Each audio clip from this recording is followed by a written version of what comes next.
Alors, docteur Jacques Moreau, on entend aussi parler ici sur les sessions orales maintenant aussi de plus en plus de télémédecine, et dont notamment cette session orale où il y avait au moins deux communications sur la télémédecine. Qu'est-ce qu'on peut en dire? Alors, clairement, c'est une voie vers laquelle il va falloir s'orienter, de par la démographie médicale, pour le moment répondre aussi à une certaine anxiété des patients qui ne peuvent pas toujours être consultés dans des délais rapides, être rassurés. Donc on peut imaginer que cette forme de télémédecine où il y aurait des contacts assez rapides, assez directs, qui permettraient d'ailleurs de servir d'alerte un peu pour les patients, serait un élément de les suivre de façon plus efficace.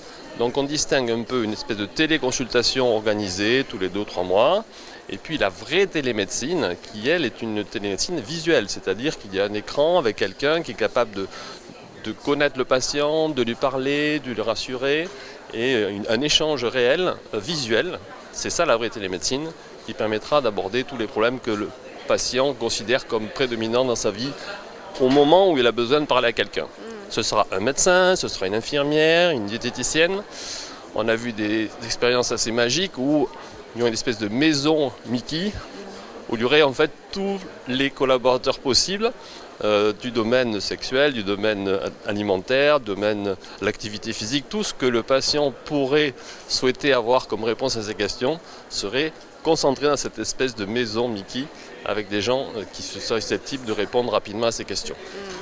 Alors là, en l'occurrence, sur cette communication orale, ce qui était intéressant, c'est que ça a été étudié un peu comme une étude clinique, pour savoir si finalement il y avait un bénéfice de ce type de prise en charge par la télémédecine. Et qu'est-ce qu'on en conclut alors? Alors ça améliore surtout encore une fois la perception de la maladie, la qualité de vie du patient, ça le rassure beaucoup. Ça ne modifie pas radicalement le nombre de poussées de la maladie, peut-être plus tard, mais pour l'instant ce n'est pas encore démontré, mais ça améliore très nettement la prise en charge, c'est-à-dire que le malade va pouvoir réagir plus vite et le médecin derrière va pouvoir réagir plus vite pour contrôler une poussée. Nul doute que notre nouvelle association qui se consacre à l'éducation des patients, à l'accompagnement de patients, l'association AFEMI, va s'intéresser de près à cette forme de télémédecine. Merci beaucoup. Avec plaisir.